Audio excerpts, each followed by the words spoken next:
আমরা এই অন্তর্বর্তীকালীন সরকারকে বলতে চাই যে সেই 5ই মে রাত্রির ঘটনায় কত আলেম ওলামাকে হত্যা করেছে এই হিসাব কিন্তু এখনো পাওয়া যায়নি।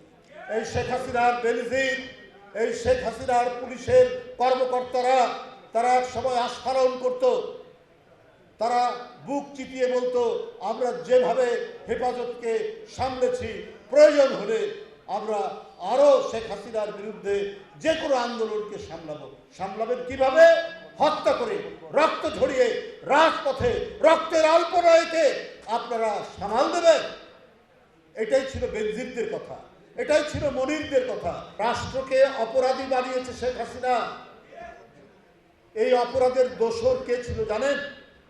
আরেকটি রাষ্ট্র, তার নাম হচ্ছে ভারত। শেখ হাসিনার সকল অপরাধ, সকল গুম খুন হত্যা এগুলোকে সমর্থন দিয়েছে। এই দুষ্কর্মের তারা সাথী হয়েছে। জনপ্রত্যাশা, জন আকাঙ্ক্ষা এর বাইরে গিয়ে অন্তর্বর্তীকালীন সরকার অন্য এজেন্ডা নিয়ে কাজ করলে মানুষ কিন্তু এটা মেনে নেবে না। এখনো কিন্তু চালের দাম কমেনি, এখনো ডালের দাম কমেনি, এখনো সোনালী মুরগির দাম গত 2 দিনে 30 টাকা বেড়েছে, 320 টাকা থেকে 350 টাকা হয়েছে। আপনার চিনির দাম কমেনি। আলু আমাদের এখানে এত উৎপাদন হতো যে আলুর দাম আলুর মৌসুমে 3 টাকা 4 টাকা কেজি হতো। শেখ হাসিনার কারণে গত বছর থেকে আলু আমাদের ভারত থেকে আমদানি করতে হচ্ছে।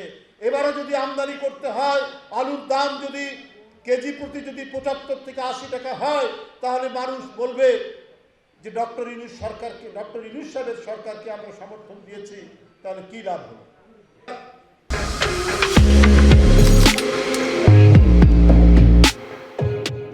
কেউ কেউ বলছেন আনুপাতিক হারে নির্বাচন। কেন আনুপাতিক নির্বাচন? কিসের জন্য? এটা কি মানুষ বোঝে? তৃণমূলের মানুষ বোঝে আনুপাতিক কি?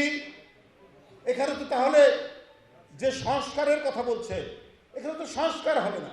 একটা রাজনৈতিক দলকে মানুষ ভোট দেবে, এখন সেই দল ঠিক করবে কাকে কাকে এমপি বানাবে। তাহলে তো কেনা বেচা তো আরো শুরু হবে। এই কারণে 2-1টি রাজনৈতিক দল আনুপাতিক নির্বাচনের কথা বলছেন, যাতে তারা তাদের লাভটা দেখছে। কিন্তু একজন ব্যক্তি তার দলের জনপ্রিয়তা থাকতে পারে, তার ব্যক্তিগত জনপ্রিয়তা থাকে, দুইটা মিলেই তো একজন ব্যক্তি বিজয়ী হয়। আর এদেশের মানুষ অভ্যস্ত, সে তার পছন্দ মতো ব্যক্তিকে সে ভোট দিবে। এই ভোটের অধিকার কেড়ে নেওয়ার অধিকার কারণ